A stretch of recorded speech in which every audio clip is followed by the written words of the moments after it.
Jackie Estacado, in the flesh. You've been keeping something that was once lost. Something that doesn't belong to you. Now you have to choose to give it back. The darkness made you watch your girlfriend's murder. Your first meaningful act as its host was one of submission. If they take me, you lose Gabby.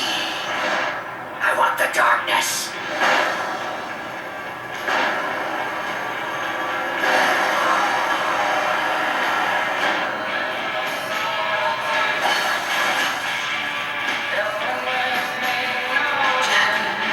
Jenny's dead. Focus.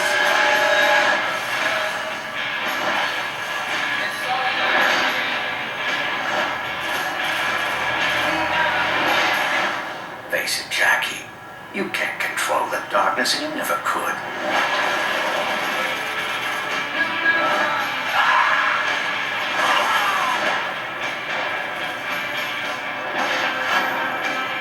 I'm stronger than you think.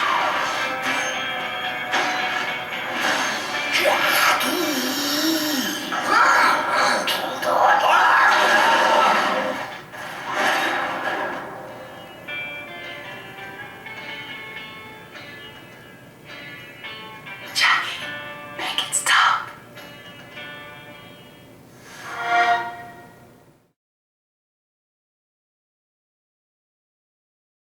How's it going, guys? Cameron here with Canadian Gamer, coming at you with another video. Hope you're all doing well. Hope you are all ready for the weekend. I've got a week's vacation coming up here shortly. Not this week, but the week after. But that's not what we're here to talk about today. Today we are here to talk about The Darkness 2, which I had the luxury of playing through back to back. I played the first game and then I played the second game. It's very... is rare the word? It's very uncommon that you would see someone in the year 2024 playing these old Xbox games for the first time. If you're a gamer that's heavily involved with the 6th and 7th and 8th generation of consoles, you may have played all these games back when they came out. But for me, I've talked about it before. I kind of got back into gaming in and around 2010. So it's a first time for me for a lot of these games. I'm a virgin when it comes to a lot of these older games that came out in the early to mid 2000s. I also want to mention, I got this a couple of days ago for my birthday. Shark Week 20th Anniversary Collection. Eat your heart out, Marcus. Eat your heart out. So, The Darkness 2. I want to make this video short and sweet. You guys saw the trailer at the beginning. You can download a lot of these old E3 trailers through your Xbox 360, and it's a cool way to sort of implement gameplay footage into the video. Because, again, the older consoles, you can't record video like you can with an Xbox One or a Series X. You can if you got a capture card, which I don't currently have. So anyways, all over the map here, all over the map. So I played through the original Darkness, what was it, last week? And I had glowing praise for it. I gave it a perfect 10. Very dark, moody game, moody music. Very foreboding, as John Linneman would say. And the main focus of that game, like I mentioned, it wasn't necessarily the gunplay mechanics. It's partially a first-person shooter a little bit, but that's not really the meat and potatoes of that game. That game is just soaking in the story, talking to the characters, walking around, going through the subway. It's very slow-paced. Not for everybody. So when I jumped into The Darkness 2, the first thing, actually, before we even get into it, one of my long-term subscribers had mentioned to me that there's actually a limited edition version of this. And lo and behold, I looked closer at the case and I actually have the limited edition. Kinda. It's missing everything that makes this limited. The limited edition would have come with maybe some collectible cards, I'm not sure. Some DLC, and it had a nice slip plastic slip cover that would go over the 360 case. So I have the limited edition, but there's a bit of an asterisk next to it. So, all that being said, what do I think of The Darkness 2? I want to say it's not worse or better than the original. It's different. It's a nice bookend. Whereas the first game is, again, a slow-paced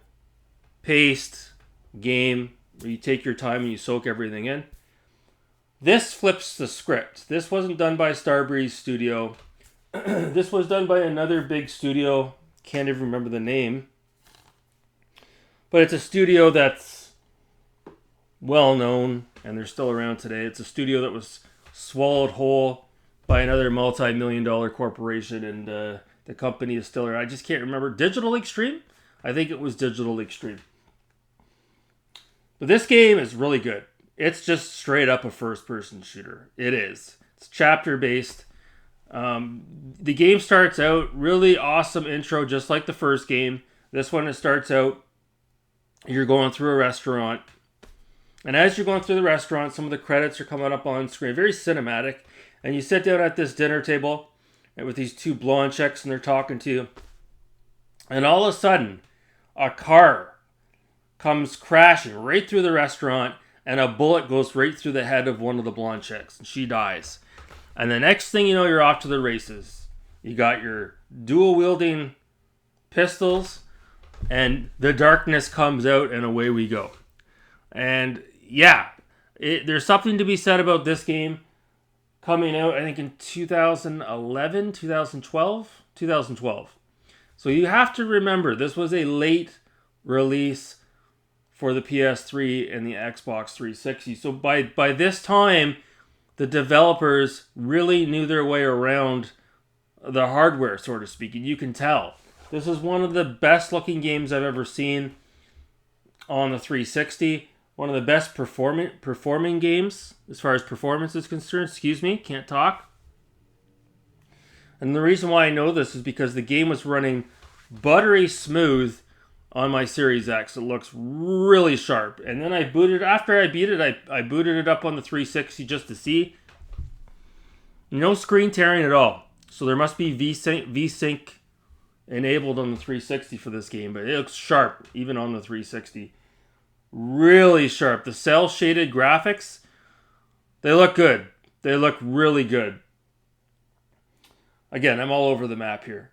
The game is not too long. G-Man Live seems to think you can get through it in about 5 hours. I want to say it took longer than that for me to complete, maybe 7 or 8. The levels are varied. There's one level that really stands out to me. At the end of the game, you go into a carnival, a creepy carnival. And there's one part where you get on one of those carts and you go through the haunted, the museum or whatever you want to call it. You know, where the stuff like jumps out at you and pops out at you. And the Digital Extremes did a really good job with making you feel like you're in that haunted house. Like, it's amazing. It's so cool. What an awesome level for a video game. I love that stuff. I really do. Talking about likes and dislikes, I guess we'll start with the dislikes. They changed the voice actor for the main character, and the guy who's doing the voice acting, while it's okay, it's not as good as like the dead delivery from The Darkness, the original game. I don't know. The new voice actor who portrays Jackie, it almost sounded like the guy, I'll have to check, maybe it's the same guy, but it sounded like the guy who did the voice for the kid in Far Cry 3. I'll have to look that up. I'll have to check that out and get back to you. Mike Padden returns. He is doing the voice acting for The Darkness, and he puts in a commemorable effort, and he sounds amazing as well, just as he did in the first game. But in the first game, you could disable subtitles so that it's completely disabled. In this game, you disable subtitles, but when The Darkness comes out, you still have subtitles at the bottom of the screen. I hate that. I don't need to see subtitles. I'm not deaf. Too soon? Too soon? What else? I don't know. As far as the controls are concerned and the gameplay mechanics, as far as a first-person shooter is concerned, this game is heads and tails above the first game. It is. It's tight. It's smooth. It's responsive. The game's quite different though, as far as, the first game there was a huge emphasis on staying in the dark and shooting out the lights and staying in the dark. Dark, really dark, pitch black. This game, not really quite the same. Even when you shoot the lights out, the scene is still pretty bright. Again, Digital Extremes was kind of going for like a comic book aesthetic with this game. Some of the NPCs are fucking annoying. You got some guys that have a whip, and they'll snap your gun right out of your hand. It's annoying. It sounds interesting, but it's annoying. There's other NPCs that have floodlights and flashlights, and they shine them at you. And when they shine at you, Mike Patton's voice of the darkness kicks in. Get away from the light! Get away from the light! Get away from the light! And throughout your playthrough, you're going to hear that 1,000 times. Get away from the light! And when the light is on you, you're paralyzed. You can't do anything. It's brutal. And if you stay in the light for too long, you're dead. So these are things that, I guess, minor nitpicks in the grand scheme of things, but these are things that kind of bug me, and these are things that are not really as prevalent in the original game. I do like how it's linear. I do like how it's a short experience, especially after completing the first game. I didn't really feel like jumping back into, let's say, The Darkness 2 plays out just like the first one. I wouldn't have been able to do it. I would have needed to take a break. But this here, I was able to power through it in a couple of nights. So, I don't know. I think this game gets a bad rap. I thought it was really good. The story's good. It's just as good as the first game. It's really good. There's a lot of violence in the game. There's also a scene at the beginning of the game. I don't think I've ever seen this in a video game before. You go into a whorehouse, and it shows everything. It shows a guy fucking a chick from behind. It shows a girl giving a guy a blowjob. It's showing a guy and a girl fucking on the bed, like not censoring it at all. I've seen things here and there in a video game, but usually it's a little bit censored. Not this one. No, it's like I'd be shocked if you saw something like that ever again in a video game. Even the Grand Theft Auto games, they tend to censor that stuff out to a certain degree, right? But no, not with this game. And also, too, I want to mention this, too. I really feel it's important to mention this, and if you don't care, that's fine. But you can walk up to an NPC in this game, and I think you press X to talk to them, and they'll say something to you, right? And they'll stop talking. And you can press X again, and then they'll say something else. There's some characters where you can talk to them. They'll talk to you for like 10 minutes. 10 minutes of dialogue just from one character. It's crazy. There's licensed music in this too, by the way. When you walk up to the jukebox at the beginning of the game, there's licensed music from like the 50s and 60s, and it sounds like it is the original artists as well.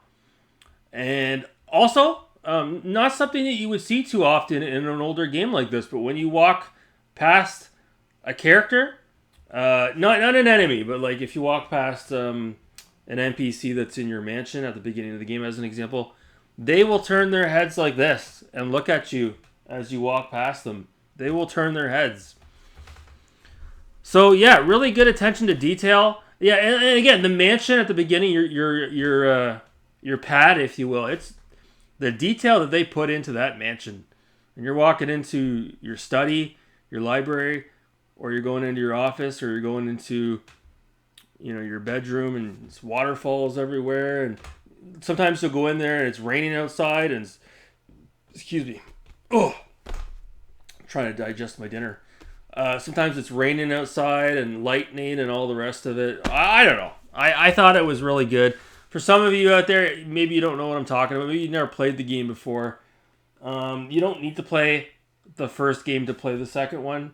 The game starts off with an introduction. It sort of wraps up what happened in the first game. But I would highly recommend checking out the first game before you dive into this one, just so you can have a conversation with somebody about it who may or may not have played the game. You can at least give your full opinion on which game you prefer and all that, all the rest of it. So yeah, there's not much else I can really say. We're already at the 14-minute mark, and I'm all over the map with this game.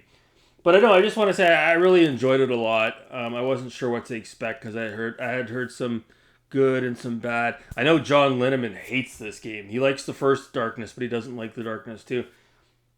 But I did. I really enjoyed it. And I feel like if you've played the first one, you owe it to yourself to play the second one. And the cel-shaded graphics look really good. And the other thing, too, is Jackie looks completely different in this game than he did in the first game, and that bugs me, too. But kind of like Max Payne 2 did. You know, Max Payne 2, they hired a professional actor with a different face instead of Sam Lake's face on Max Payne. Well, in this game, this version of Jackie looks more in line with what Jackie actually looks like in the Darkness, the comic book. Oh, and by the way, there's one part in the game, I don't remember where it was. I walked into a house and there was the Darkness comic books all over the ground, like the actual comics that they had released prior to when these games had come out. So again, something that you'd see in like a Max Payne game, that kind of attention to detail. I thought that was really cool. And there's some other Easter eggs and some nuggets in and around the game. So no, I really enjoyed it. Destructible environments, what's not to like. Barely came across any glitches whatsoever, except for at the very last moment of the game. I killed a couple of NPCs, and it's supposed to like open up the way forward so you can progress to the very end, and it wouldn't open up. It would not open up. I had to kill myself.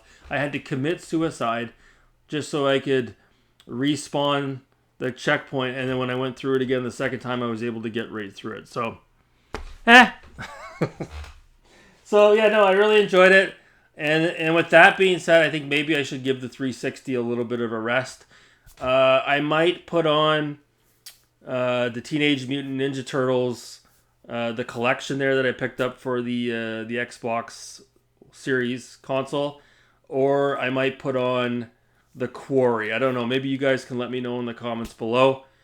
But anyways, that's going to do it for me. I appreciate you guys watching my video as I'm all over the map. No crypt sheets, no notes. Anyways, guys, I hope you have a good weekend. Thanks so much for watching. Take care.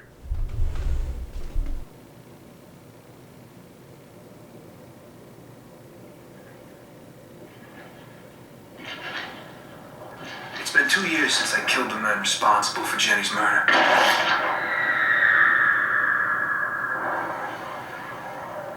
That was the last time I ever used the Darkness. I keep it hidden inside me like some ugly bag of snakes. But it wants out in the worst way.